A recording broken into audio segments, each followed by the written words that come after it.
Hi everyone, Nigel Saunders here. Today I'm going to be pruning up these eastern white cedars. These cedars were part of my elephant penjing that I had last year, and I took it apart to grow the trees individually. These trees are kind of wildly styled. They don't look like forest trees. They don't have the upright trunks with the branching coming off them. Yeah, they're a little kind of more freeform in style. So I think my goal is to eventually pot these trees up individually and grow them as specimen bonsai. Here is a look at the trees. So the two in this planting do have fairly upright trunks. They could be turned into forest trees. The other two here, you can see they have kind of more wild branching on them. Yeah, so there's a bit of variety in these trees, but I think my goal is to create individual trees out of them all. I don't think they're really suited for forest plantings. So today I'm going to prune them up. You can see they have their winter colors and they should still be green underneath. And I'm going to prune all the long shoots back, making them more compact so I get more branching next year. And then once I've pruned all these long shoots back, I'll have a look at the shape of them and decide if any further pruning is required, branch pruning, to get them looking good. I'll start the pruning on these more wild looking trees. So I'm going to begin by just shortening all the new shoots back to some good foliage. So on this branch, you can see here I've got a good foliage back here, so I can take the tip off like that. On the other part of that branch, I have some good foliage here. I can prune the tip back. And then any of these long tips, I can prune those back also, keeping some nice healthy foliage on the branches like that. So that branch is quite compact now. Next I'll prune this branch back, and you can see there's not much subdividing, but it's a good healthy long new shoot. So I don't want to take it back to the very first set of leaf fronds here. I think that would be too much, so I'm going to take it back to the second set. If you take too much foliage off, it kind of weakens the tree and they struggle the next year. So in this branch, I've got some good healthy leaves here. I think I can take that tip off also, like that. This little branch here I won't touch. It's fine the way it is. On the remainder of the leaves here, I'll just pinch the tips, making them a little more compact. And that helps create subdivision for next spring when it starts to grow. So you can see that branch is nice and compact now. The next branch I'll prune back is this one. You can see it comes up. I've got some good branching back here, and this first set of branching is really strong, so I'm going to take the entire end off that branch like that. And then these ones I can prune back like that. So you can either pinch or prune them back. Doesn't really matter what you do. This one I can take the tip off. Yeah, well, that's got that apex cleaned up nicely. I'll work away pruning back all the long branches on these trees, and then we'll come back and have a look and see how the trees look and maybe do some further pruning, evaluate the design, and try and refine it. So here I go, starting the pruning of all the branches. When I'm done all this branch pruning, you should see these trees go from big, long, fluffy trees down to something more compact. So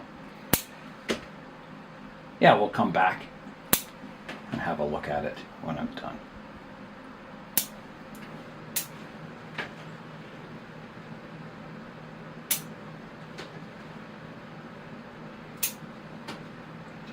All four of these trees were repotted last spring, And I just let them grow over the summer. I didn't do any pruning on them at all.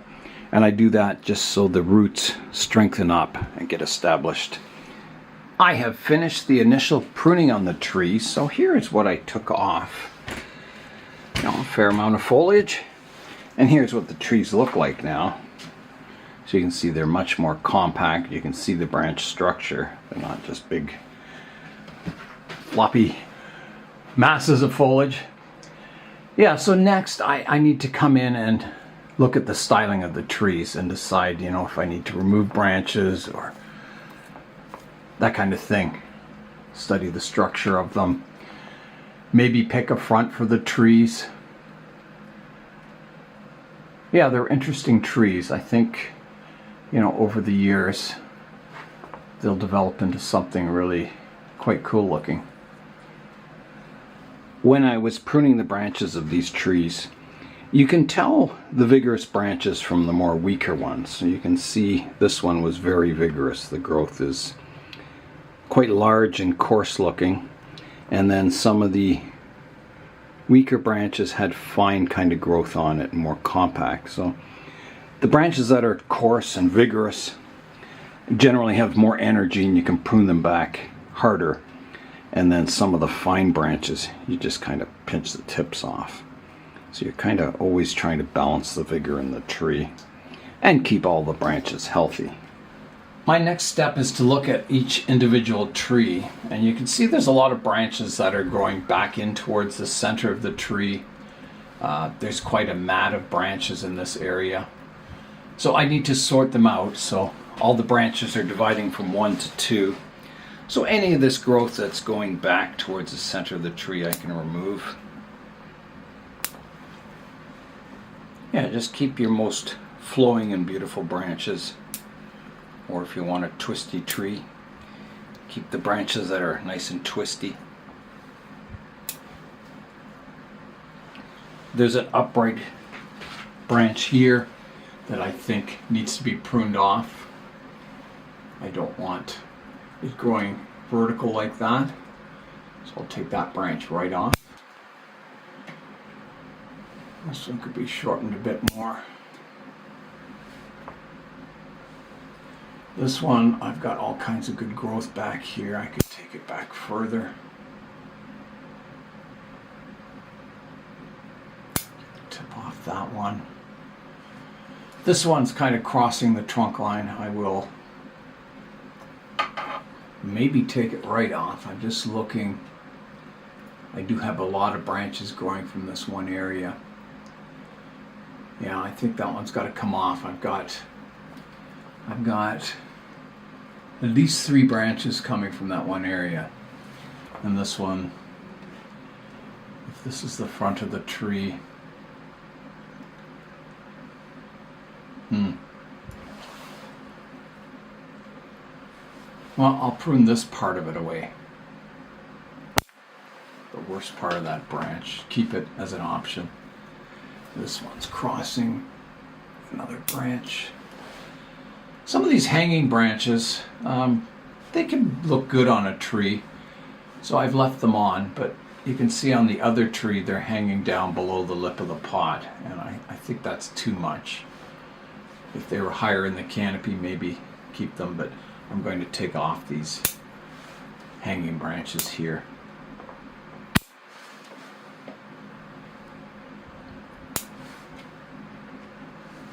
This one's okay, it's higher up. I'll just prune it back a little more.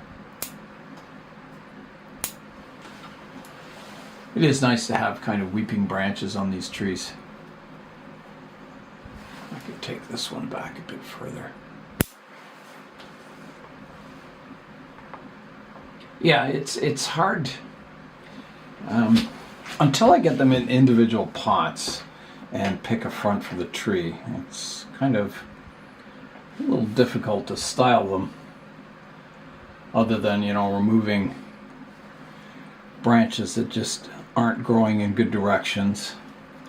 Ones that are, dividing from 1 to 3. Here's one on the inside here I can remove. This one's crossing, I'll remove that. Yeah, you can do some basic structural pruning.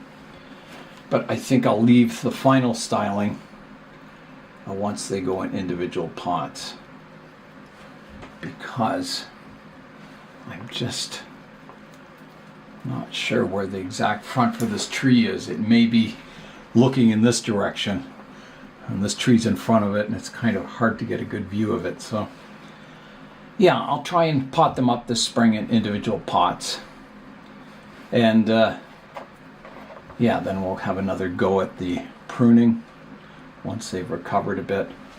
But any branches that are growing, back in towards the tree, and multiple branches coming from one spot, can be pruned away. There's a few dead branches that I'm just clearing out here. They got shaded out. Yeah, I don't think I'd want to take too much more off this tree. I think that's good. The other tree here, it's kind of in the same boat. I would have to pick an exact front for the tree. And it's a pretty wild looking tree, so just trying to see where a possible front might be. Maybe kind of here. Sort of a windswept style. I've got this one branch on this side, and that's all on this side. Everything else sweeps. So this might be kind of a windblown tree. But I'll leave this branch on for now. I'll leave that final decision when it's in its own pot and growing well. Yeah, I'm just looking for multiple branches coming out from the same spot. It's not too bad. Clean out some dead foliage there. Yeah, I think I'm going to leave it. I think that's it for these two trees. There'll be lots more pruning coming on them and styling, but I think that's got them pruned up for this winter. Here's a final look at them. I'll rotate it around. Yeah, interesting trees. I like them. They're not your typical straight thuja trees. They're kind of twisty and have a lot of character to them. Okay, I'll get out the next two trees. Here are the last two trees I'll be working on today. So a young one, I think this one was a cutting that I grew, and the other one may have been collected. Most of these trees were collected. They were, when I collected my large old growth style eastern white cedar, there were a bunch of little seedlings at the base of it, and I separated them and potted them up individually. So that's where a lot of these came from, except for this one, which is a cutting. Yeah, so I'll do the same thing, prune all this long growth back, and then again we'll come in and have a look at the trees when I'm finished that operation. All right, here I go. I guess I'll start up top.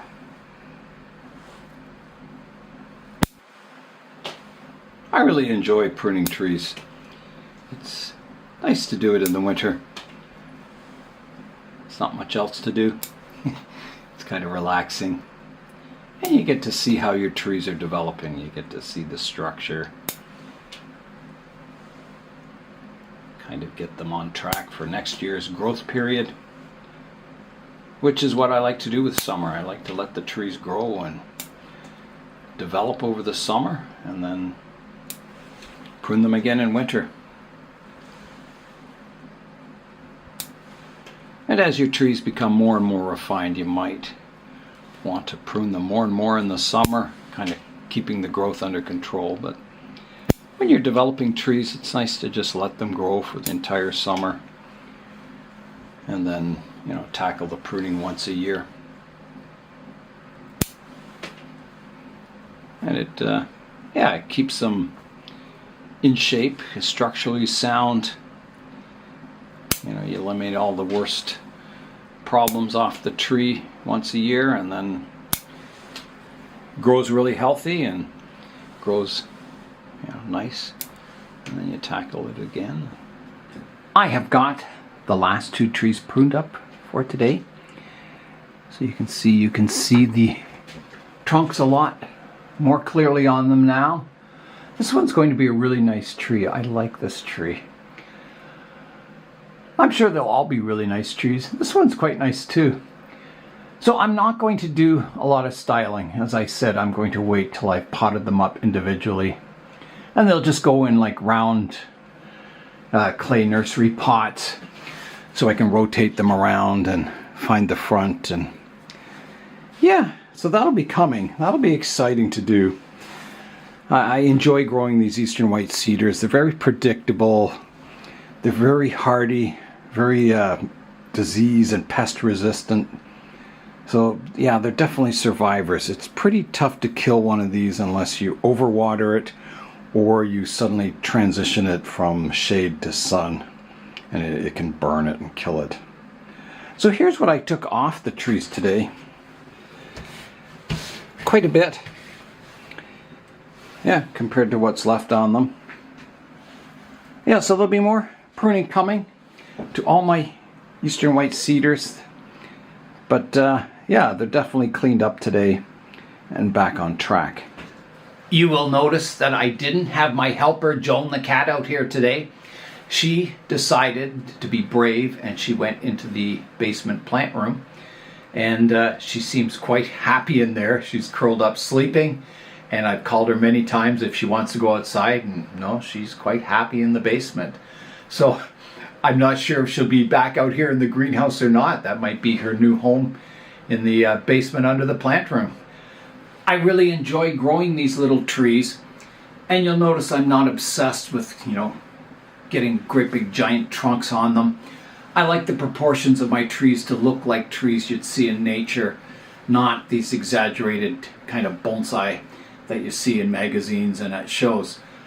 So yeah, I'm going to concentrate on developing the branch structure over the next few years and just trying to keep them as miniature trees that you would see in nature. So that's all for today. I'm Nigel Saunders. Thanks for joining me in the Bonsai Zone.